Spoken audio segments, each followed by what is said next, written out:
Welcome back, MTG Moxman here. Hope you guys are having a great time. So, let's face it, it's come the time where you want to make some money. That's what we're going to talk about, guys. I know I do talk about this quite a bit, and I have some people who are new to the channel who may not have heard these conversations, and a lot of people don't go back and watch the old videos that I've done. I think I'm at like 300 videos now, guys. It'd be a lot of watching to do. If you're new to the channel, please hit the subscribe button. We'd love to have new people join in and join these conversations. Love to get some comments back from you guys and see how everyone's doing. All right, so we're going to talk about you want to make some money. So you've decided to invest in Magic. You want to get some cash. You're like, I want to make money. That's what it's all about. It's not as easy as it sounds. It sounds like it's just, I got money. I bought some packs and I opened these packs up. And inside was Jace the Ingenious Mind Mage. Right? Maybe. But I'll be honest, guess what? I don't have the stuff here, do I? Hold on one second. Don't go anywhere, guys. I'm still here. I'm just gonna get something for you. I'm still here, don't worry. I'm still here. I'm just moving around. Don't worry. Still here. Haven't left. Still here. So, back to our original comment. You've bought Magic. You have cards. You want to turn a profit. Well, not as easy as it sounds, is it? We just talked about that, where it's like, I have binders here full of cards. And the old adage that everyone always talks about is that Magic's not that liquid. I can't just walk in and get face value for my cards. I'm not. I can't. I wish it was that easy. You go to your local place, they're going to give you 50 cents on the dollar at best if you're taking cash. Sometimes even worse. But that's all they're going to give you, guys. 50 cents on the dollar. Maybe even worse. So if you're lucky enough to have, I don't know, you've got a Mox Amber. Sorry, Mox Emerald. You have your Mox Emerald here. And you're like, dude, I'm cracking this bad boy. I want to sell this to you. I'm going to sell it right now. You walk down your local place. They're going to look at it. They're going to hum and haw on the condition. Yeah, there's some crease lines here. A little marked up here. Oh, look at that crease line right there. You know what? I'm going to give you like 400 bucks. And you're sitting there going, what are you talking about, 400 bucks? This seems like a $2,000 plus card. But it could sit on that shelf for them for years. So they're not as into it as you might think. They're happy to take your money if they get the opportunity. If they don't sell in a few months, they're just going to take it to one of the expos and sell it to one of the bigger guys who's trying to collect every card. But that's how it is. Now, that's still money. But only if you only paid $100 or $200 for it, right? Remember my rule, got to be double the profit. Now, in this case, I paid $700 for this card. And I'm sure I could probably get, I don't know, I'm sure I could get $1,400. I'm sure. If not, and you don't sell. But we just talked about you want to make money. So you have to find real unique ways of turning your cards over, okay? Which means you got to be willing to take less and churn out more. Now, sorry, I'm just going to move this here for a second. You guys know when we talked about this the other day, I put a whack load of boxes here up. All these things are on my eBay page, right? Well, guess what? Nothing sold. I didn't expect it to right away. But they're up there now. They can sit there for years. I don't care. I'm sectioning those ones off. They're gonna rotate out. Eventually, you know, a year from now, 2 years, whatever, they will sell. They'll sell sooner or later. Now, you're a person who wants to make money. You said, yes, I want some cash. And you've got, let's say an example, you've got a great box Journey into Nyx here. Let's say you have 100 boxes. You spent $100 a box. You got 100 boxes, you spent $10,000. Well, let's be honest. This product has gone up. Let's just say it's going for $150 on eBay right now. And you can get about, well, you think you can get $110. $10. You lost money, didn't you? Because that's the taxes on it. So, okay, you got to get at least $120. No, because that's still eBay fees and your packing materials.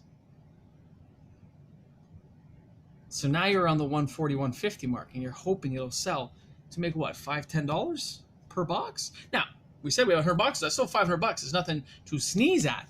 But you're assuming you can move that many boxes. It's not that easy. So, I like to think of Magic when I'm trying to make money as more of a trickle effect. I enjoy the game. I enjoy playing. So my rule is, even if all this stuff didn't pan out for anything, I could crack every single pack of every single box, and I could still have fun with it. I could still play for years. Even if the game had no popularity, I could still mix and match with friends for the next couple of decades, playing with what cards were available in my stash, okay? Of all the combinations of cards I have. That'd be fun. I would get something out of it. Better than a company that goes to zero. We're back to that rule. You on the air camera. Oh, sorry. I don't know if my voice just went up there. The thing seemed to freeze for a second. So if it's off, I apologize. We're like 6 minutes and 9 seconds in, and it did like a freeze thing for a split second, and I don't know. So let's hope it didn't. All right, so you want to make money, though. So you have to decide. Are you going to take a hit and make less money, or did you get lucky and buy it really cheap? Remember, on my boxes, I paid $88.50. So to double my money, I got to make $160. To come out of profit, I've only got to make about $130. But I didn't come here for $10 on one box of Magic every few months, because I work out to what, $1 or $2 a month for all my time and effort of putting it up, doing the posting, monitoring my webpage. Right? You see where I'm going with this? It isn't not quite what you think, is it? So back to the rule. We want to make money. So how do you guys think this conversation is going so far? Not too well, is it? Because we haven't really figured out how we're going to make money. And that's the thing that most people wrestle with. They've invested their time and effort into the game. They go to a local store and they can't get their money. They go on eBay, maybe they can get some money. Maybe Craigslist or Kijiji, right? Those can sometimes work. If you can find a buyer. Pardon me. You know, guys know me. I'm always yawning late at night. But isn't it kind of funny to think about it that way, that it's not just a ready, set, sell, done. It's just not, unless you're willing to take a killing. Like, I forget who it was. Was it you, Tyler? One of you guys said, hey man, you lower your Destiny box a few $100 more and you'll get it to sell. Well, I lowered it. I got a lot more views, but it still hasn't sold. And I got the double the money rule. So I'm not going any lower. If anything, I'm actually a little bit lower than I should be, but I can still make a fairly decent profit off it, so I'm not complaining. But I know for a fact the next 15 years that box is going to triple in value. I already know that. But I'm of the adage, I got to sell it. I got bills to pay. I got to finish the car payments, get back down. Remember, you're always moving money around, guys. I got some money coming back into Magic. I got money going out of Magic. It's always cycling. Okay? I bought that box of thing, right? It's going to sit there for 5 years, guys. It's just going to sit there in that box. Same as the other stuff like the Theros thing. They're all going to sit there. Nothing's going to happen. But the boxes that I have cycled the last 5 years, they're all going to start moving out. I'll have Eternal Masters and stuff coming up. Right? Some of the stuff will rotate up. But you want to make money yourself, you're going to have to be willing to put in the time and effort to let it sit there, knowing what your price is. And don't always jump when you see the prices go up again. I'm going to charge $20 more. No. You set your price. If some other people raise that box up, when Onslaught started going up the boxes, I still set my price and I sold it to Star City Games. They bought it from my website. And I was fine with that. Because, the price went up. I'd set my price. I wanted my profit. And that's it. That's how chill I am. So I'm telling you guys out there, if you're really hoping to make some money doing this, it is not easy. It takes time. It takes effort. If you just want to hold on to some boxes and chill out, dude, there's nothing wrong with that. I enjoy doing that all the time. But remember, if you do decide to sell, it's not going to happen overnight. It takes a very long time. Like a very long time. Right? It's just not that simple, right? We have Theros coming up soon, right? We got what, a week or two, a couple weeks, right? Tomorrow's the 7th. We got a few weeks to go, and then it'll be out. So think about that as well. New sets keep cycling.